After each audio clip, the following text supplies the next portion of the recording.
વડોદરાથી સમાચાર 31 ડિસેમ્બર પહેલા દારૂની હેરાફેરીનો સિલસિલો યથાવત છે। ગોલ્ડન ચોકડી પાસે લાખો રૂપિયાનો દારૂ જપ્ત કરવામાં આવ્યો। 38 લાખ રૂપિયાના વિદેશી દારૂ સહિત બિશ્નોઈ ગેંગનો સાગરીત પકડાયો છે। 31 ડિસેમ્બર પહેલા રાજ્યમાં અનેક જગ્યાએથી દારૂનો જથ્થો પકડાઈ રહ્યો છે। તે પહેલા 38 લાખ રૂપિયાનો આ વિદેશી દારૂ અને તે વિદેશી દારૂના જથ્થા સહિત બિશ્નોઈ ગેંગનો એક વ્યક્તિ કે જે ઝડપાઈ ગયો છે। તેની આખરી પૂછપરછ કરવામાં આવશે કે આટલો જથ્થો ક્યાં લઈ જવામાં આવતો હતો। યુનુસ ગાઝી સંવાદદાતા વડોદરાથી ફોન લાઈન પર જોડાયેલા છે। યુનુસ, સમગ્ર ઘટનાનો ચિતાર। 31ની ઉજવણી માટે મોટા પ્રમાણમાં રાજસ્થાનથી ગુજરાતમાં વિવિધ શહેરોમાં અને જિલ્લાઓમાં દારૂ ઠાલવવામાં આવતો હોય છે અને બિશ્નોઈ ગેંગ આ માટે સક્રિય છે। પંચમહાલ થઈને વડોદરા થઈને રાજ્યના અન્ય વિસ્તારોની અંદર દારૂનો જથ્થો પહોંચાડવામાં આવતો હોય છે।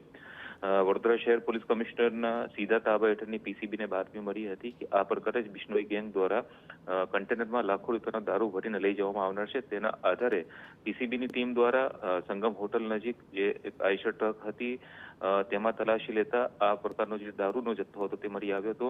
38 લાખથી વધુની કિંમતનો દારૂનો જથ્થો અને અન્ય મુદ્દામાલ મળીને 48,61,200નો મુદ્દામાલ પીસીબી દ્વારા કબજે કરવામાં આવ્યો છે અને શ્રવણકુમાર કિશનારામ બિશ્નોઈ નામનો જે ઇસમ છે તેની અટકાયત કરવામાં આવેલી છે। હાલ તેની પૂછપરછ કરવામાં આવી રહી છે।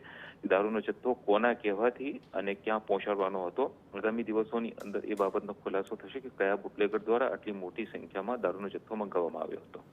બિલકુલ યુનુસ, આભાર આ તમામ માહિતી બદલ।